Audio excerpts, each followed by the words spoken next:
Thì mình vừa mới nói chuyện với chú chủ khách sạn xong, thì bây giờ mình định tâm lại mình kể lại cho mọi người nghe câu chuyện hồi nãy giờ. Chắc có lẽ là lúc quay lúc không, tại vì mình bị tụi nó ngăn cản.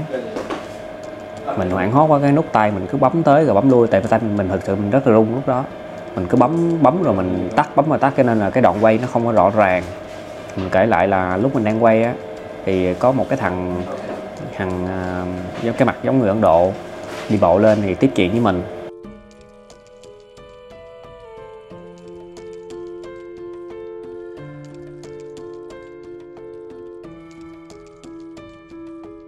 Và hỏi mình là người nước nào này kia, thì mình nghĩ là bình thường, hòa đồng, người dân hòa đồng họ nói chuyện. Cái mình lúc đó mình cũng đang nghĩ là mình đang mặc cái váy longi á, mình muốn có một người nào đó quay giúp mình, chỉ vài phút thôi, chỉ 3 tới 5 phút thôi. Cái thì nó đồng ý, nó quay giúp mình. Rất là nhiều tiệm vàng luôn á, vàng 24K. Hello, how are you? How are you? Where you come from? I'm from Vietnam. Oh, very good country. Let me photo. Thank you. Vietnam, very good country. It's Tanakha. Why you know? What? Why you know Vietnam is very good country? Very good. The Vienna is the Vienna made. You know, everywhere t-shirt. You are a teacher? No, t-shirt. T-shirt. Vienna made. Okay, Vietnam made. What's your name? My name is Ken. Sosoba, nice to meet you. Nice to meet you. Now where are you going? I'm tourist. Lúc này thì nó có hỏi mình là có cần quay phim không? Thì mình nói là mình cũng đang cần người quay phim, nếu bạn rảnh thì bạn có thể giúp tôi. Thì ok, nó giúp mình thì mình cũng thấy rất là vui. Nói chung là mình đang cần người nào quay cho mình một chút xíu thôi, tầm khoảng 2 tới 3 phút thôi. Cái quay của mình thì lúc đó nó kêu mình lái qua cái đoạn kia, quay đi bộ á, nó kêu mình cứ lái qua cái đoạn bên hẻm bên này. Thì mình có quẹo qua hẻm đó mình đi thì tới cái đoạn đó thì mình ngưng, không quay nữa. Cái nó hỏi chuyện mình, nó hỏi nó thích người Việt Nam lắm, nó muốn thấy được cái tờ tiền Việt Nam. Is it cheap or expensive? Here is a little expensive. Myanmar is the normal price. Normal price. No normal price. A little expensive. Expensive. Trời, mình mua cái váy này 9.500 mà người ta kêu anh này nói mắc à. Trong lúc mà nói chuyện thì mình cứ bị lan man và nó cứ dẫn dắt mình vô câu chuyện của nó. Nó cứ lái mình sang cái con đường này, mình cứ đi lan man với nó là không biết đi đâu. Và mọi người nhìn phía sau mình thì cũng có mấy thằng nó đang theo dõi mình. Thằng này cũng là đồng bọn của tụi nó. Lúc này thì mình cảm giác là đi hơi xa, cho nên là mình muốn quay lại, mình muốn kết thúc câu chuyện, mình muốn gửi cho nó một chút tiền. Tại vì từ nãy giờ nó cũng có công là nó quay cho mình vài phút á, mình muốn gửi cho nó chút tiền để mà mình cảm ơn. Tuy nhiên thì nó thấy mình đang quay camera thì nó kêu mình tắt máy quay đi, nó có chuyện cần nói với mình. Thì lúc đó mình móc bóp ra, mình nghĩ lâu vậy nè, người ta quay cho mình sẽ trả tiền cho người ta.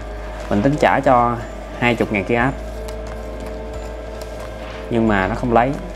Cái mình thấy nó tốt, thì lúc đó tự nhiên mình trong lòng mình mà người nào quay không cho mình đó, mình nghĩ người ta tốt, người ta không lấy tiền người ta tốt rồi. Cái nói bây giờ á, cho nó một điều thôi là nó chụp hình cái tờ tiền Việt Nam, tờ 10.000 này nè, chụp hình với mình tờ tiền Việt Nam để nó làm kỷ niệm, để nó đưa cho mẹ nó là người gốc Ấn. Hồi đó giờ không được đi du lịch, thì mình đã đi Ấn Độ rồi mà người Ấn họ ít đi du lịch lắm. Xin chụp hình tờ tiền Việt Nam để làm kỷ niệm. Cái mình móc tờ tiền Việt Nam ra, mình chụp hình vậy nè, cái cầm chụp hình vậy nè. Đó, thì thấy Bác Hồ mà, cầm chụp hình vậy nè. Thì tự dưng lúc đó có một thằng khác nó đi lại, kiểu như hai thằng nó không quen biết nhau vậy á. Nó nói có thằng kia, cái thằng da đen á, nó nói chuyện thì có những từ mà mình không hiểu. Thì cái thằng khác nó lại á, nó kiểu như nó nghe chung vậy á, người dân đi đường kiểu như nghe chung vậy á, lại nó đứng nó nói kiểu như qua lại vậy đó, kiểu như bắt chuyện mà. Cái mình mới mình hiểu rồi. Cái nó hỏi là ý là muốn chụp thêm một tờ 20.000 nữa để mà làm kỷ niệm. Mình móc vậy nè, mình cho luôn mà nó nói nó không lấy. Cái nó hỏi mình là có đô la không, mà mẹ nó chưa giờ, hồi đó giờ không có thấy được tiền đô. Cái mình mới nói không, giờ mình chỉ còn nhiêu đây tiền thôi, mình không có còn dư gì nhiều, mình không còn dư gì nhiều, mình chỉ còn tờ 100 đô vậy thôi nè. tầm 200-300 đô thôi nè.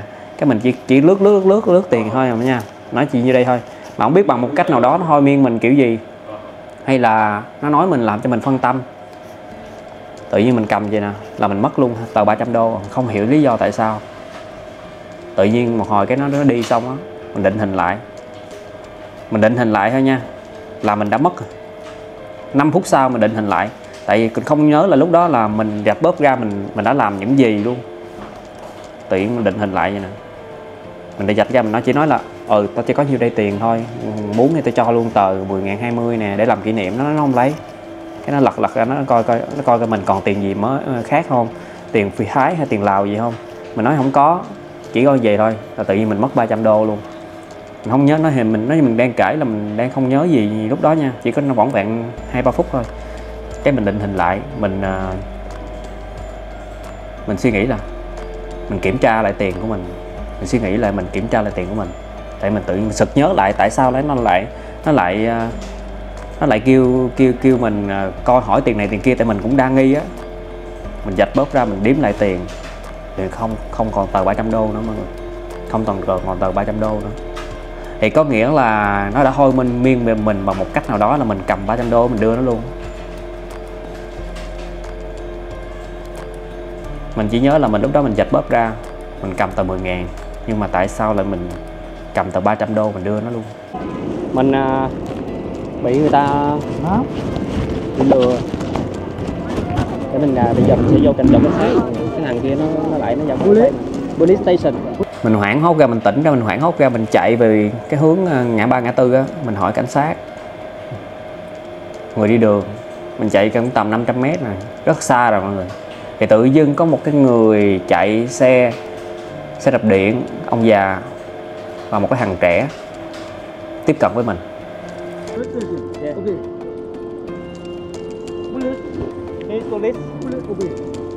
Mình chạy bộ một đoạn rất là xa, khoảng tầm 1 cây số. Bằng một cách nào đó thì ông này ổng biết mình đang mất tiền. Ổng bắt mình lại và ổng kêu mình leo lên xe. Ổng nói mà ổng là cảnh sát để ổng chở lại đồn cảnh sát. Thì mình cũng tin tưởng, bởi vì xe đạp điện mà, cho nên là mình cũng không có đề phòng gì. Cho nên mình leo lên xe, ổng chở mình vào một cái con hẻm. Mình chẳng một chút nghi ngờ vì nghĩ đây là cảnh sát thật. Nhưng thật ra ông này là đồng bọn của tụi nó. Mình sẽ kể mọi người sau nha. Bây giờ là vừa mấy đứa nó xin chụp vài tấm hình ở trong cái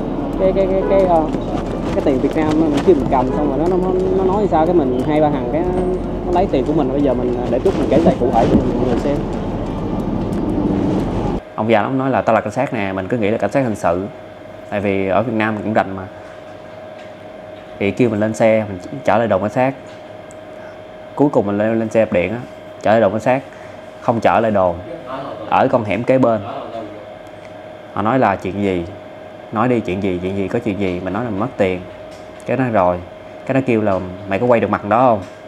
Cái mình mới nói là có nó quay được mặt nè, để mình đưa cái hình cho coi. Đó thì thấy được cái mặt đó rồi. Cái bắt đầu cái thằng màu đỏ nó mới cầm tiền, hỏi mình mất nhiêu, xong mình nó bắt 300 rồi. Cái nó nói nè cầm tiền đưa lại cho mình. Bất ngờ tại sao là mình vừa mất 300 mà mình hoảng hốt mình chạy, mà có một người nào đó đưa lại mình 300 liền ngay lập tức. Thì mình đang đặt cái suy nghĩ là nó đã theo dõi mình từ rất là lâu rồi. Police. You are police? Yeah. Here, sit down. Yango, police. Why problem you? You told me. Yeah, I pay million. Why problem you? You can tell me. You have card, police Yeah, card? car. You see it? I'll show you car. Show me card. Oh, yeah. Why problem you? Tip. Huh? Mới đầu thì nó có hỏi mình là có quay được cái mặt thằng đó không, thì mình nói là có. Rồi xong mà nó đòi đưa camera cho nó cầm mà để nó coi, để nó đem về đồn cảnh sát để nó kiểm tra. Thì mình thấy nghi ngờ quá cho nên là mình không có đưa. Xong rồi nó nhào lại, rồi nó đòi giật camera, rồi nó ý là muốn coi để mà nó xóa cái đoạn video đó. The police card.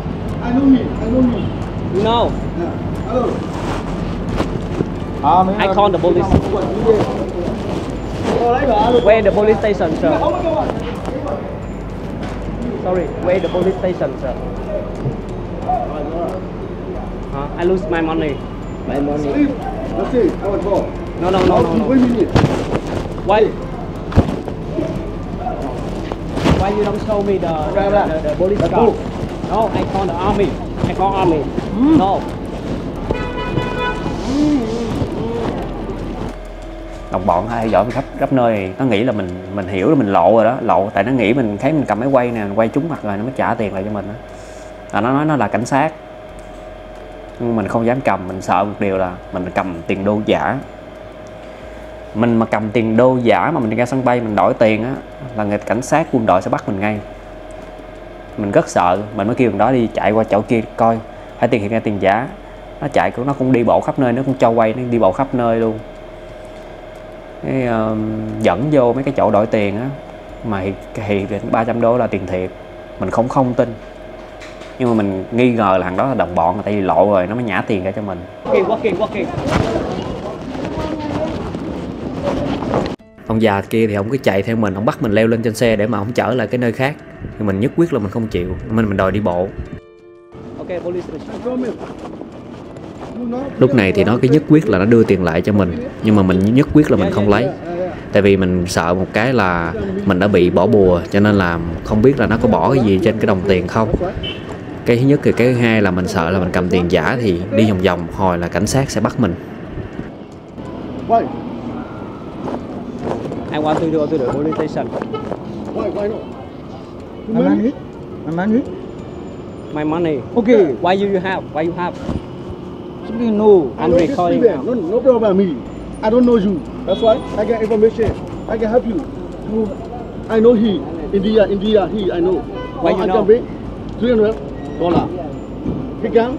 Okay, this street. But I want to go into the police station and after you give me, okay? Just send me. Why not?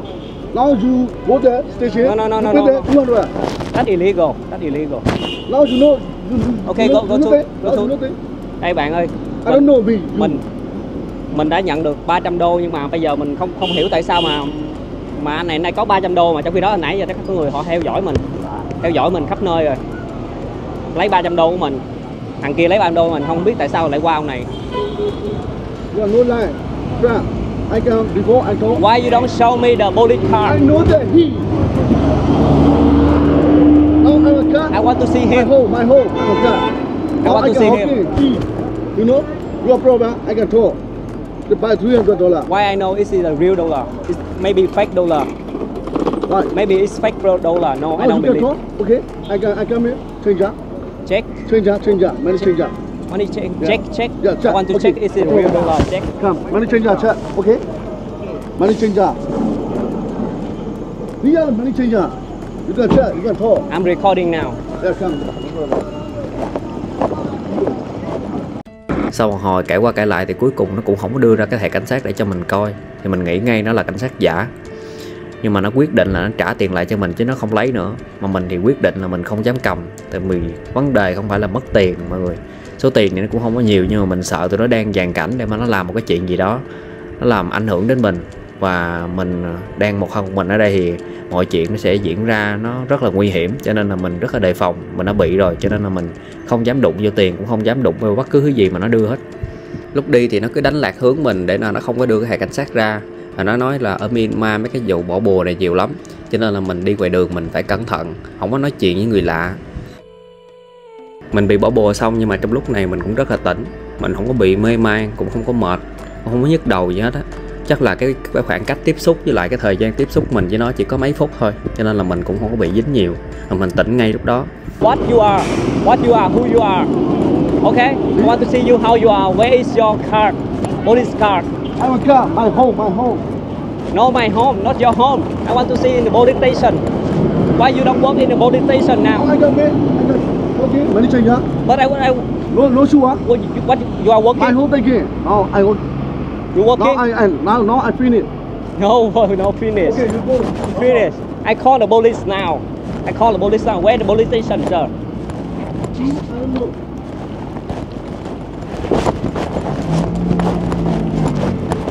Where?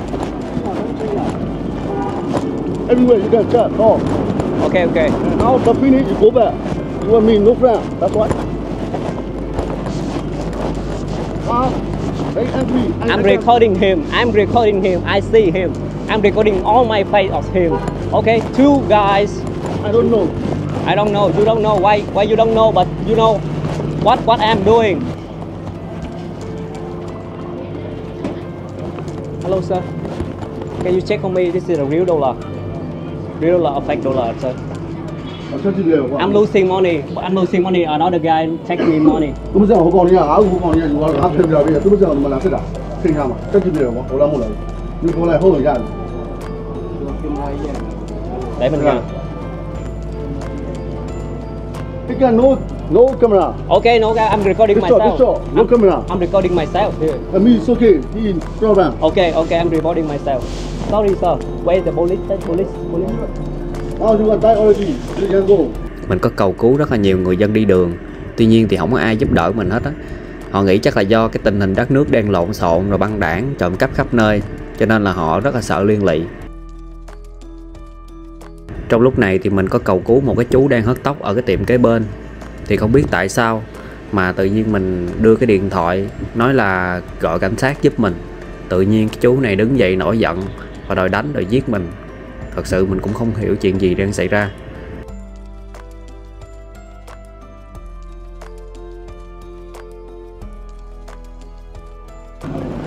Chú có biết trạm cảnh sát chỗ nào không? Con đang bị lừa.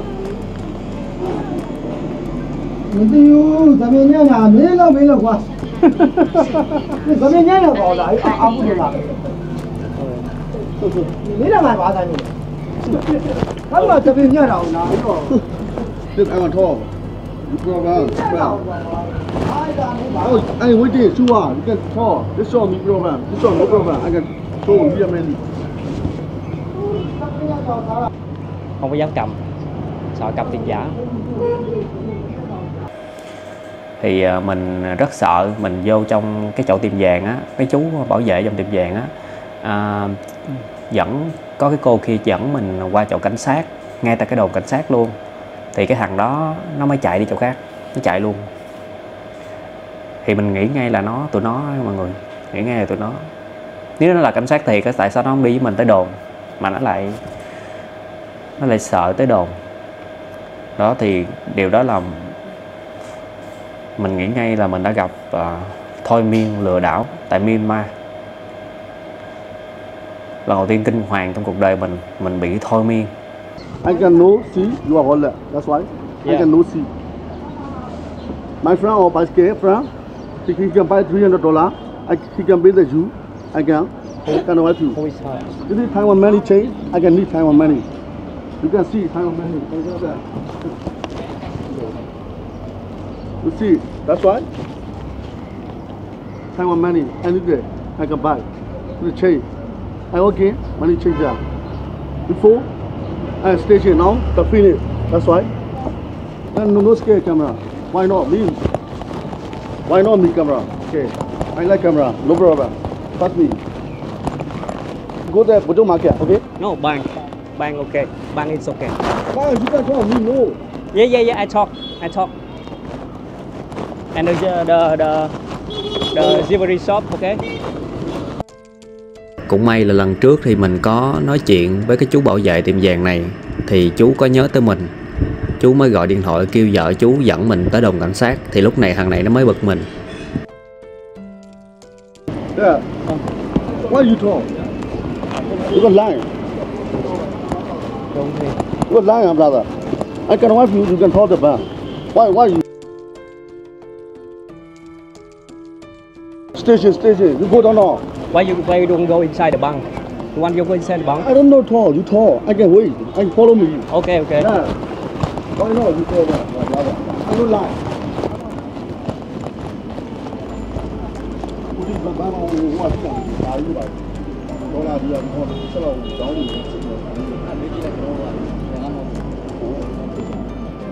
You can talk. Chú này có ghi cái đoạn tin nhắn và đưa cho mình đọc. Thì chú nói là ở Myanmar thì đừng bao giờ tiếp xúc với người lạ, tại vì ở đây cũng có cái vụ bùa ngải rất là nhiều. Chú dặn mình là ở đây khi mà người lạ đưa đồ cho mình cầm thì mình không có được chạm vào mặt hoặc là vào mũi. Bởi vì mình chạm vào rồi thì mình phải về mình rửa tay, chứ không thì rất là dễ bị dính thuốc mê.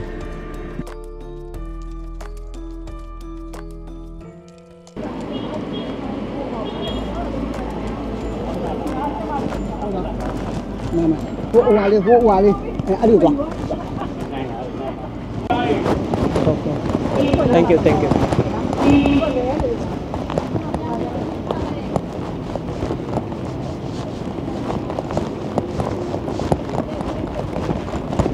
Nó lấy tiền của con xong rồi nó kêu thằng khác lại đưa tiền.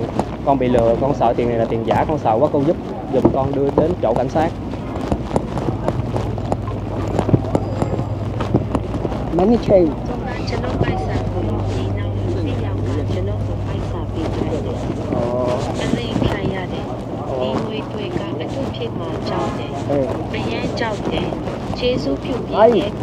Don't you be now.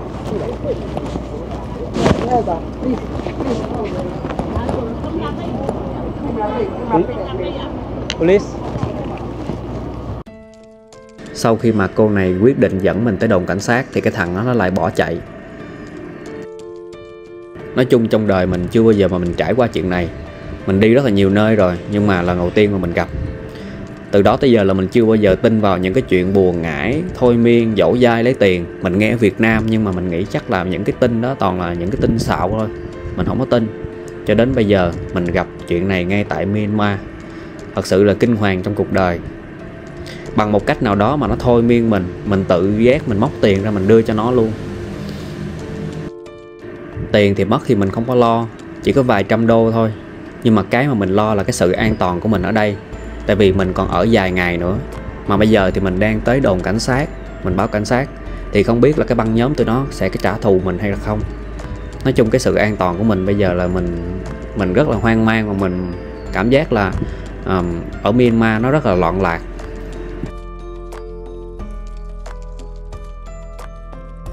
Mình đi đến đồn cảnh sát mà trong đầu mình cứ suy nghĩ mãi. Mình suy nghĩ về một vấn đề là không hiểu tại sao mình lại đưa tiền cho nó. Suy nghĩ hoài và suy nghĩ mãi vẫn chưa ra.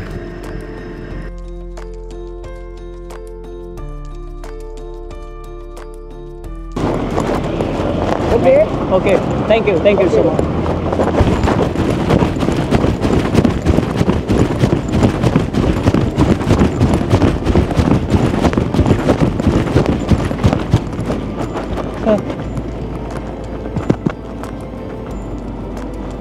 Please help me, sir.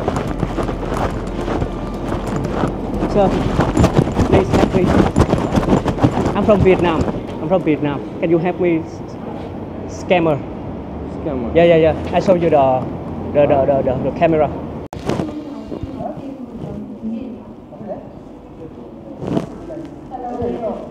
Mình đang ở đồn cảnh sát.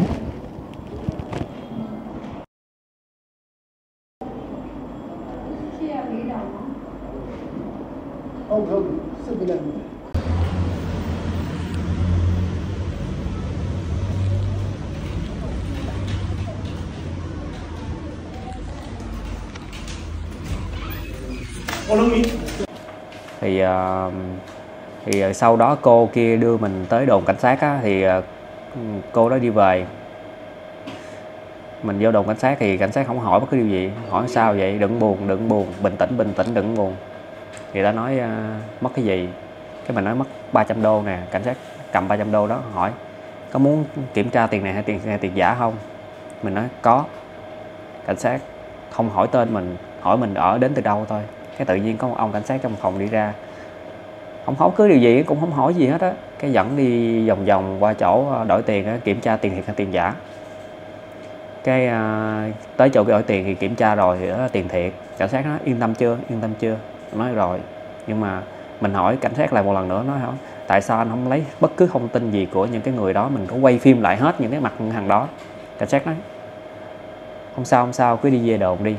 Về đồn cuối cùng cũng đợi 5-10 phút không làm gì hết, còn không hỏi cái điều gì. Ra vô cái cũng trấn an mình, nói là đừng buồn, đừng không sao hết á, ở đây an toàn rồi.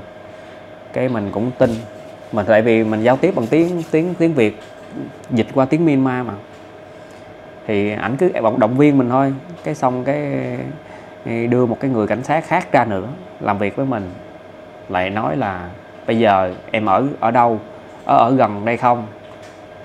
Họ hộ tống mình á, dắt bộ mình đi về khách sạn. Cái mình dắt bộ mình về khách sạn, mình tưởng là lên làm việc với chủ khách sạn. Cuối cùng dắt bộ mình tới cửa khách sạn không, cái ổng đi về, ổng nói là không sao đâu.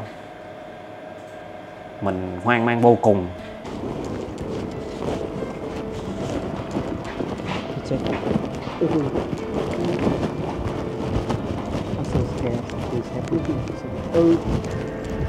Lúc này thì có một cái người cảnh sát ra dẫn mình đi kiểm tra tiền thiệt hay tiền giả. Sau đó thì mình có hỏi là có cần xem những cái gương mặt, những cái thằng bỏ bùa và lừa đảo đó không, thì cảnh sát này nói không. Mình rất là bất ngờ, và mình cũng có nói thêm một câu là có 2 người họ giả làm cảnh sát, từ nãy giờ dẫn mình đi đổi tiền và kiểm tra tiền.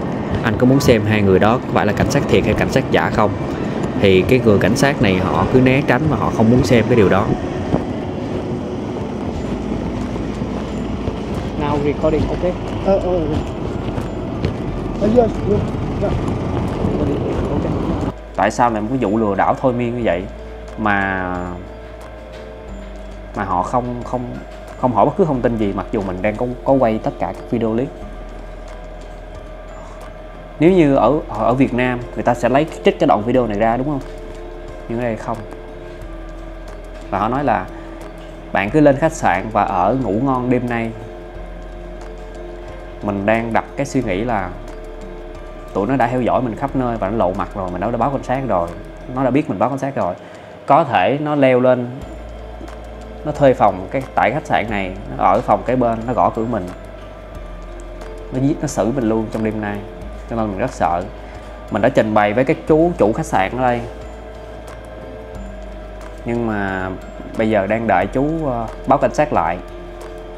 Nếu trong vòng 5 tới 10 tiếng mà không thấy động tĩnh gì, mình sẽ bay về Việt Nam gấp.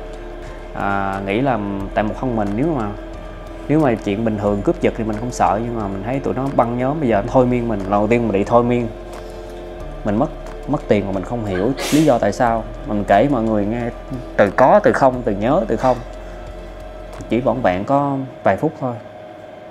Thì mình đang lo lắng lắm, mình sợ là mình ở một mình ở trên khách sạn thì có vấn đề gì nó xử mình luôn. Và đồng bọn nó khắp nơi. Và bây giờ mình hiện tại mình không tin tưởng ai, thậm chí là cảnh sát. Tại sao cảnh sát lại nhận thông tin của người dân mà không hỏi tên mình, không hỏi chứng cứ, không lấy đoạn video mình quay, không lấy bất cứ điều gì, chỉ trấn an mình và trả lại tiền cho mình? Đó là một điều mà rất là nghi ngờ. Tại Myanmar hầu như là loạn rồi mọi người, loạn thật. Ở tại Myanmar rất loạn. Mình ở đây chưa chắc gì đã an toàn. Mình còn hôm nay, đêm nay ngủ dậy, hôm sau ngủ lại một phát nữa, qua ngày mai còn tới chiều tối ngày mai mình mới bay về. Tổng cộng là mình còn 3 ngày, gần 3 ngày mình mới về được Việt Nam. Nếu như hôm nay không có động tĩnh gì, mình sẽ bay về Việt Nam gấp, không trở lại Myanmar dù bất cứ một ngày nào. Tại vì mình đã làm việc với cảnh sát. Mình đang trông chờ trong vòng 5 đến 10 tiếng nữa sẽ có động tĩnh, và họ sẽ hỏi mình thông tin, mình sẽ có niềm tin. Nhưng bây giờ hiện tại là niềm tin mình không thấy. Họ chỉ động viên mình thôi. Họ chỉ động viên mình cố lên, không có chuyện gì đâu, bạn đã an toàn rồi. Tôi sẽ bảo vệ bạn. Bảo vệ bằng cách nào đây? Trong khi đó mình vào đồn, không lấy bất cứ lời khai gì. Không hỏi tại sao, hỏi là nó đưa mình tiền thiệt hay tiền giả, đưa mình đi check tiền, đó là tiền ok, tiền thiệt vào túi mình rồi là thôi. Không hỏi bất cứ điều gì.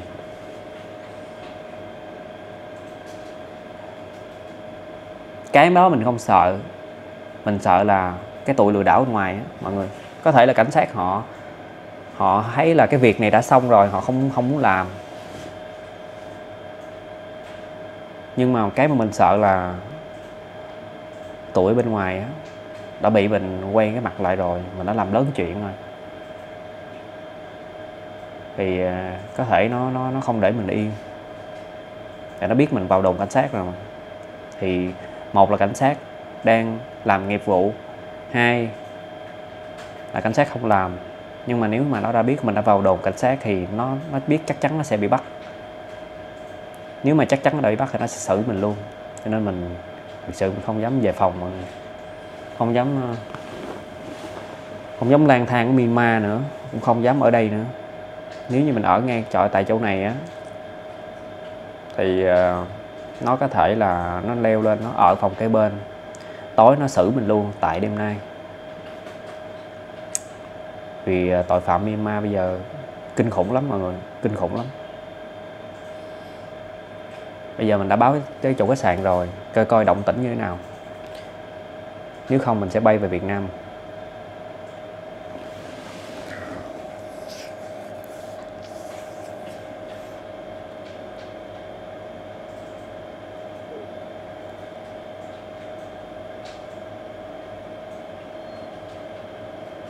Mình còn tới 3 ngày ở đây. Mình ở đây mới tới ngày thứ tư thôi.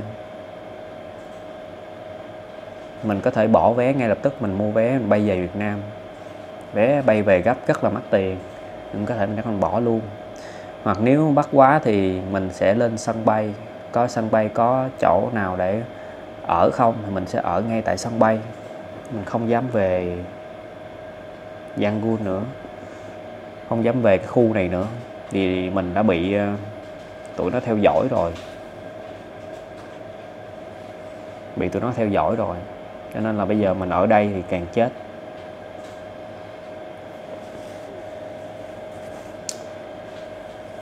Lần đầu tiên trong cuộc đời là mình đã bị thôi miên tại Myanmar. Nếu như hồi nãy mà nó thôi miên mình đưa lên xe luôn thì sao? Thật sự là mình mọi sự bắt chuyện với mình á đều là mình đã đề phòng rồi á mọi người. Nhưng mà mình nghĩ một cái rất là, nói chung là mình cũng hơi thoáng một cái chỗ là một cái người quay phim cho mình á, xong á mình cho tiền mà họ không lấy thì mình nghĩ người đó là người tốt. Mình nghĩ người đó là người tốt. Nhưng cuối cùng họ đã thôi miên mình. Đương nhiên các bạn có thể thấy là đi đâu mà mình nhờ ai giúp đỡ mà người ta không lấy tiền, người đó mình nghĩ ngay là người đó là người tốt, nên mình đặt niềm tin cao hơn nữa. Nhưng cuối cùng là mình mất nhiều hơn. Băng đảng ở Myanmar bây giờ mafia khắp nơi, thật giả, giả thật, chính phủ thật giả và giả thật, không còn an toàn. Mình đang chờ, bây giờ là 1 giờ 30 phút tại Myanmar chiều. Nếu như từ giờ cho tới 6 giờ chiều mà không có động tĩnh gì, mình sẽ bay về Việt Nam, chấm dứt cuộc hành trình tại Myanmar.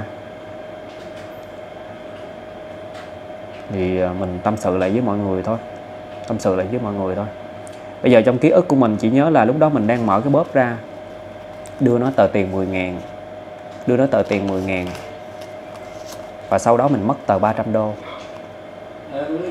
Chớp nhoáng 3 tờ 100 đô chớp nhoáng.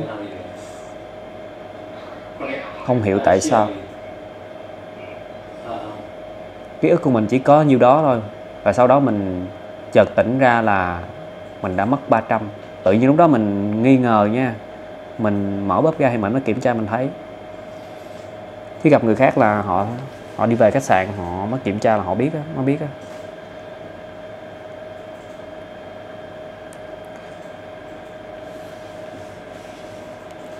Mình sợ thì mình không sợ mất tiền đâu. Tiền thì mình có thể kiếm lại được. Tiền 300 đô thì nó không có nhiêu mọi người. Nhưng mà hiện tại là mình sợ cái sự an toàn của mình ở đây. Mình đã đi cũng nhiều nước nguy hiểm rồi, nhưng thật sự ở đây nó đang loạn lạc. Nếu như nguy hiểm thì nguy hiểm người dân, nhưng mà bây giờ đây nguy hiểm cả chính phủ, đang loạn lạc.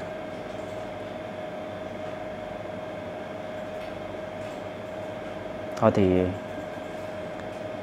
mình chờ vậy, cỡ khoảng 6 tiếng nữa mình sẽ thông báo cho mọi người tiếp tục là mình ở lại hay là mình bay về Việt Nam để coi cảnh sát như thế nào.